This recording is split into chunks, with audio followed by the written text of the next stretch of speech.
time on IRB Sevens World, we're at the self-proclaimed entertainment capital of the world, Las Vegas, where we help fulfill one boyhood dream with Scotland's captain out in the wilds of the Nevada desert.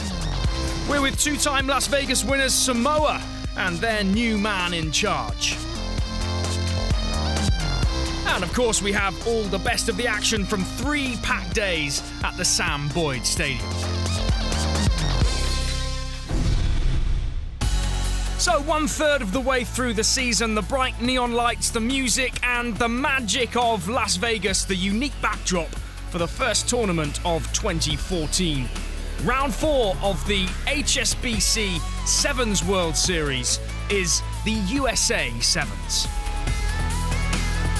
Sam Boyd Stadium, home to the University of Las Vegas American football team, once again the setting, and the rugby-starved US crowd pouring in from the start. New Zealand leading the way after the first 3 rounds of the series, but just 2 points ahead of closest rivals South Africa. The host USA looking to put some distance between themselves and the relegation zone in front of their home fans. But it was defending champion South Africa up first, and they started against Wales. Advantage of feet. Playing advantage. Straight through. Banco de Priya. Watch this for individual skill. The footwork cuts inside that Welsh defence and absolutely leaves Wills Thomas standing. He was so close to the Has the handoff despite the attentions of James Davis. Kenya and Canada started in the same pool, and their first round match was far closer. Mack looping it to Dalla. He's got some room, but looks like as he puts it off the foot to the center, going to be there for Braid, and Canada opens up with a try.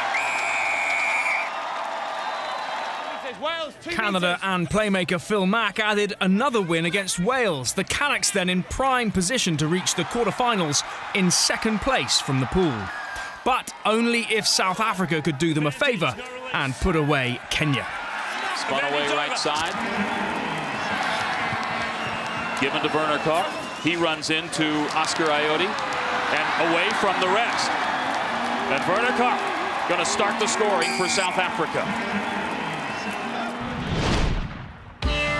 Last season, nobody played more minutes on the World Series than Scotland's captain COLIN GREGOR. And the arid landscape of the Nevada desert proved the perfect setting for a just reward in the build-up to match day. A road trip behind the wheel of a classic Chevy Camaro.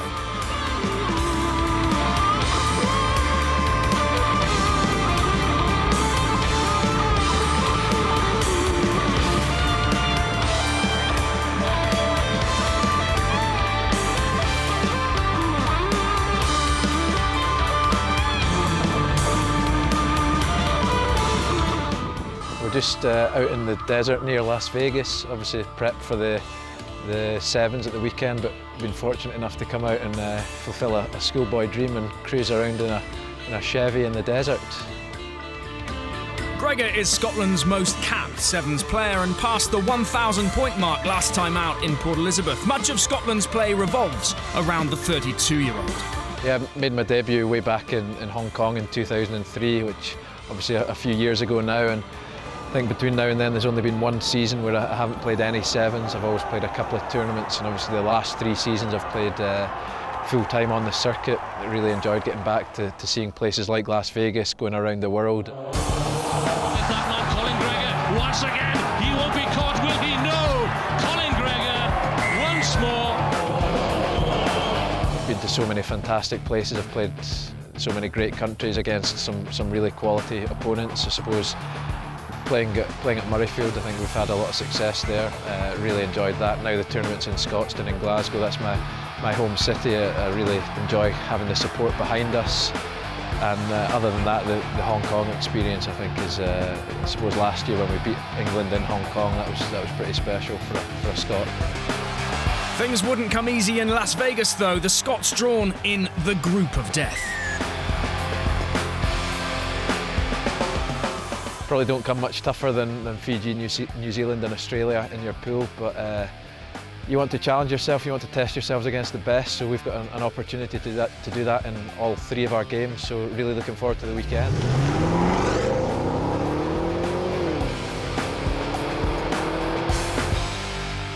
And the first of those mammoth ties for Gregor and his men came against Fiji. It was a brave effort against the Dubai champions, but in the end they had too much horsepower. COLIN cuts back, looking for the support of his forwards. The ball carrying here. Now is the support on the inside, and it's just an easy run through for Ratambuli. Ratambuli decides to make the pass as Colin Gregor got back. Try time Fiji through Umbotia. Against New Zealand, James Johnston's early score gave the Scots hope as they took the game to the series champions. But back came the men in black, youngster Ambrose Curtis on the mark again in his debut season. Australia had already lost against New Zealand by the time they took on Fiji.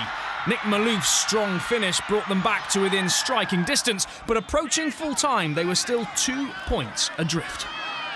Angle running from Schuster. Schuster, can he get the support? COLIN goes in for the tackle. The ball was loose there. You can end up now. This is exciting times. You could go for the penalty. Cameron Clark to win the game for Australia. 3 points. Can he keep his head down? Can it split the uprights? Yes, it can! Drama here in Vegas as Australia win the game. A marvellous penalty goal from Cameron Clark, and Fiji are stunned. And in trouble, needing a win against New Zealand to reach the cup knockouts. And Gillies Kaka put the Kiwis in command as they set out for revenge after that record defeat in Dubai. Dixon, is there another one? Naholo being chased giant strides, but he beats Samoa to score. The home team ran out to a winner's welcome for their first match. Argentina 2 tries to 1 up though when one of rugby's most talked about players took to the field. And Argentina with Palma. He took a look at a second at Sabado, and it's ripped out by Isles. Hey, I get the concept down. Little dummy, and Isles. Hey, Carlin Isles. Can he go? He will.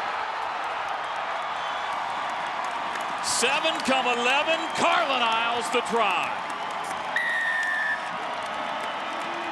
Get the ball, listen, get the ball, please.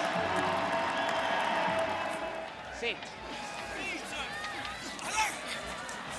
Scooting around the blind side was Brazzoni, and Brazzoni finds an open man, and Garrido gonna make Argentina winners in round 1.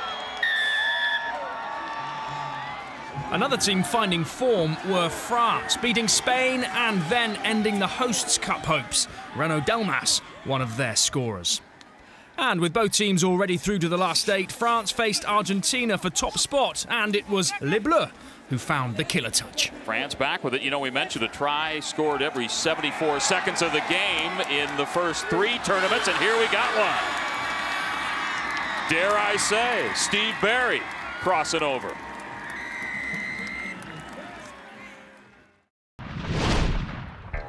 Since the USA Sevens moved to Las Vegas, only 2 sides have won the title.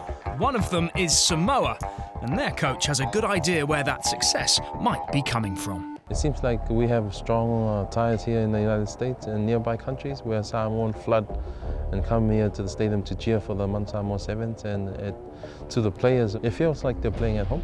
So many Samoans here, and they were saying, and I actually see it, that the stadiums are very close to the field and they really feel that they're playing at a beer park. Well, I think over the years the numbers have increased. Slowly they've gone up. A safe assumption we would have somewhere in the neighborhood of 10,000 Samoans coming in. There are Samoans from all over the West Coast, Midwest. They come here to root for this particular country. And it's supported from Seattle all the way down to San Diego and as far west as Florida. This is going to be a sensational win by Samoa, really against the odds. And the Samoan supporters are in Sevens heaven. These boys, you know, once they get motivated, they can move mountains and they can do wonderful things that they probably don't realize that they can do. You know, as long as we see those blue and Samoan flags waving, you know, it gets us going. And by seeing it themselves physically, all the blue, like a blue ocean in Samoa, you know, it's wonderful to be here and have that support on the grandstand with the flags waving, and you know, there's no better place than play at home.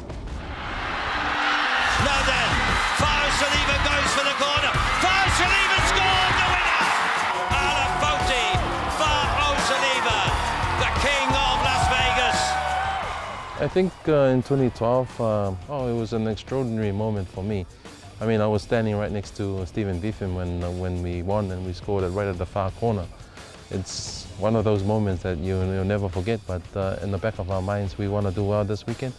Not only for our supporters back home, but for here in Vegas. You know, we have England first. It's not an easy game, so it's very difficult, but we've got to turn up tomorrow and, you know, want to win.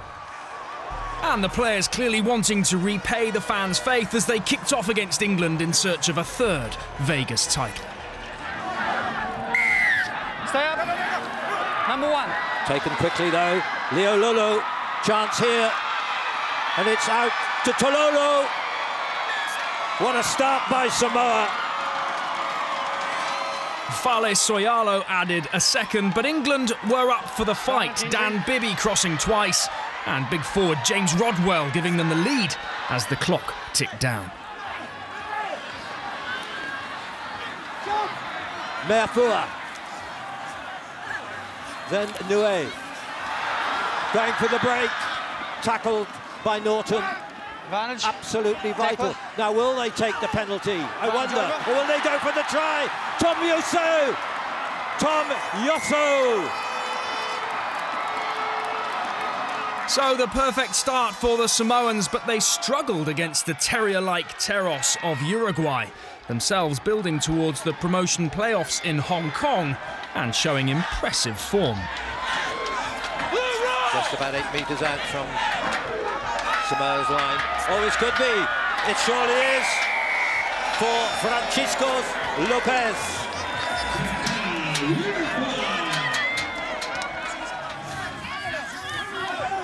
The gap here for Tupu. 2-1. And into the hands again of Yosefo. Away he goes.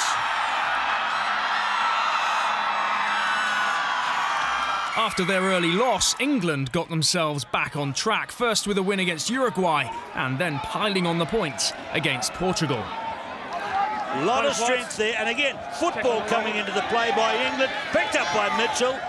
Oh, beautiful skills. Bit of dancing as well as football. Absolutely amazing. A beautiful try for the England captain, Tom Mitchell.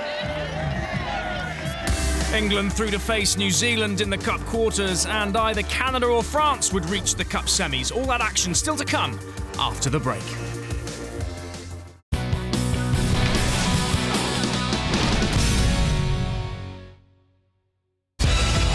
Welcome back to the Sam Boyd Stadium in Las Vegas, the world of rugby stateside at the USA Sevens. Cup quarter-final time, and first up it was the tournament's defending champions, South Africa. Just one try conceded so far, and with pace to burn too, as they lined up against Argentina. Tedul Glenn gets it away. Offside. Well taken. Advantage over. And the pace, look at the space. And there you go. An avalanche of tries followed, but an injury cloud forming above coach Neil Powell. Flying wing Sibelo Sinatla ruled out for the remainder of the tournament.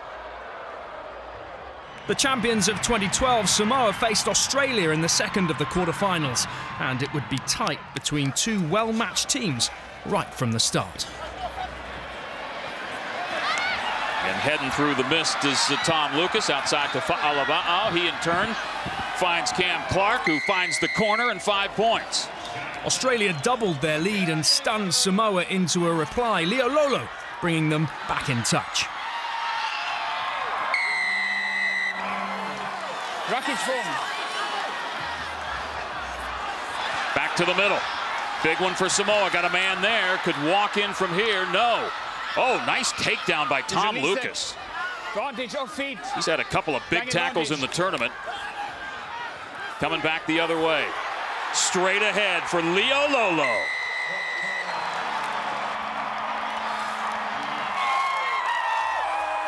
In form, France were looking to make their first Cup semi-final of the season and started well against Canada. Julien Janet and then Vincent Candelon helping them to a 2-try lead. But Canada didn't panic and forward Connor Braid pulled one back as they hunted down a first semi-final place in 14 years. Mack, the playmaker, teases up to the 22-metre line. Recycled possession. Dalla, oh, there's men over. Dalla goes for the try! Dalla magic for Canada! The Sam Boyd Stadium erupts. Canada, worthy winners. Look at the delight. What a tremendous game of seven-a-side rugby. Canada through, but who would they play? England or the All Black Sevens? Waisake Naholo's 2 first-half tries put the New Zealanders well in charge at the break. England had to score next to stay in the game.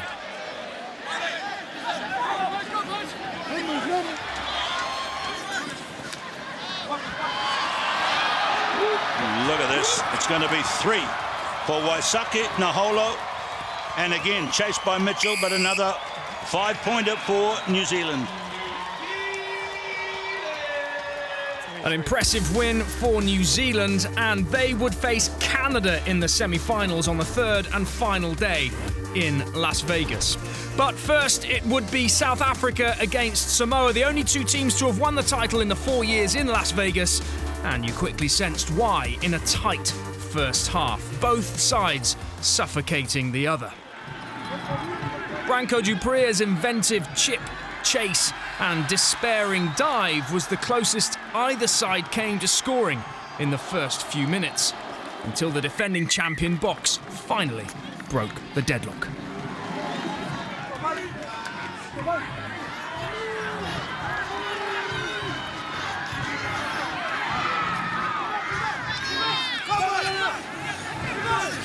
Branko Duprea again, problems there. Taken well though by Tololo.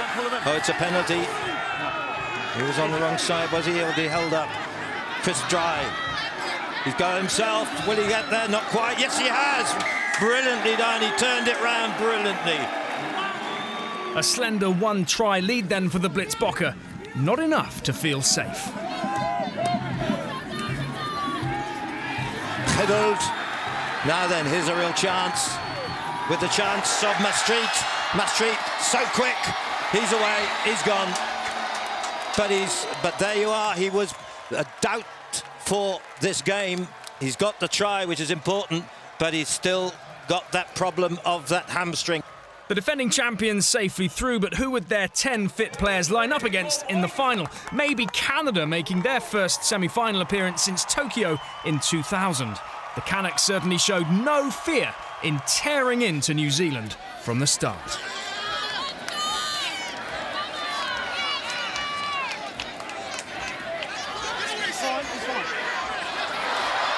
Moonlight. Canada going so well. 5 metres to go.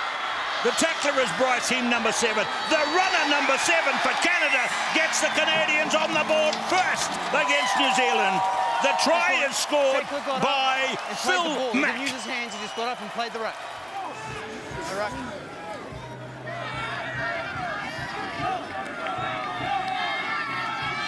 Nice passing crossfield. Curry.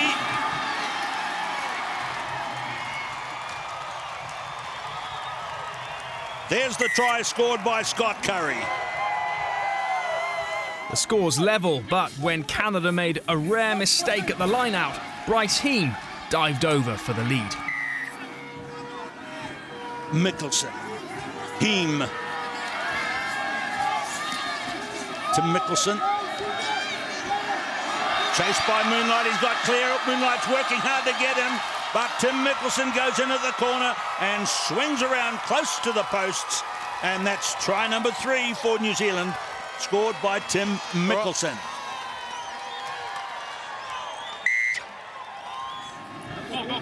New Zealand maintaining possession here. Here's Kaka, there's open field to his left, and he's got it away now to Curry. Curry and Moonlight, Heem and Ferguson. Heem gets his second. New Zealand through to the final. That was a good contest. In the other trophy, Zach Test's brace inspired USA to victory in the Shield against Spain. Valuable series points earned for the Eagles.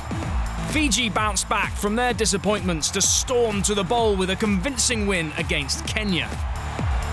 Marcus Watson and England finished well as they beat Australia to the plate. And there was drama in the bronze final for third. Phil Mack with the try to draw it late in the game and the penalty drop goal to win it at the death against Samoa. So, high drama and the perfect curtain raiser for the cup final between the series leaders New Zealand and their closest challengers, South Africa. Just 2 points separating the two sides at the top of the World Series standings. South Africa the winners last time out in Port Elizabeth, and a side Gordon Titchens and his men had failed to beat in their last 4 encounters. Scott Curry, Kaka now, Mickelson, space for Raikambula. He used to be a bit of a speedster, Lottie, but not anymore. But the possession's been dominated here. Frankie Horn got away. Got past. Mickelson goes down. Naholo floating it wide. Curry. First try goes to New Zealand, Scott Curry. New Zealand with the lead in a physical battle intensified by the narrow pitch and typified by both teams' defence. Veteran Lotte Raikambula putting in a shift for the New Zealanders, and Branko Dupree, the South African playmaker, coming off for a concussion check after his brave tackle on Waisake Naholo. Coach Neil Powell without a key man. But Test passed, he came back on to breathe new life into South Africa. Held on. Come off. Tough defence. Very few breaks. Africa. Curtis takes him down. Chris Dry. Offside. Offside, away goes Dry. New Zealand are circling, but that means space. Pop pass, picked up by Branko Dupree. And how do you like that? Goes off, gets checked, comes back on, scores a try. Look at this for a pass, slips in behind the back of Forbes. Dippenaar onto Branko Dupree and off his bootlaces and in round the post. Game on here at the Las Vegas Sevens. 7-all at half-time. The score's level. Who would find that extra gear in the second half? It's the end of 3 days of competition, a week of training, the physical. That might be drained here. Here comes a lovely run by Africa. Out wide to Werner Koch. And there he is in at the corner. Werner Koch puts South Africa into the lead. Here it is, Mr. Man. Look at the flip. That's the magic. Now, where's the wizard? Yep, he's right outside, and that's Werner Koch. He's come off the bench in this tournament so many times and made such a difference. They might kick it out to the sideline. They can't quite yet. They will now. They will now. They'll take the final. Or is the ball held up for a scrum? Let's see what the referee says. Unplayable. It is. He says it's unplayable, and he calls the final whistle. And South Africa have done it again in Las Vegas. They have won the Las Vegas Sevens final. They have beaten New Zealand and thrilled their supporters by 14 points to 7. I think defence won us this tournament. To concede only 14 points in 6 games. It's an unbelievable performance for my boys, and they really got stuck in there in the defence and made some tackles when it was vital, and all the credit to the boys for the guts and the commitment they showed in this last 2 games. It almost seems like every time we have our backs against the wall, the guys come out fighting even harder, and to go into that final, only 4 subs on the bench, and then Branko coming off with a head injury. It's just great fighting spirit and great commitment and guts. South Africa lifting the USA Sevens Cup for the second year running, and in doing so they go top of the HSBC Sevens World Series by just a single point though from the defending champions New Zealand. Next up, we're at the Kiwis home patch in Wellington. We'll see you there.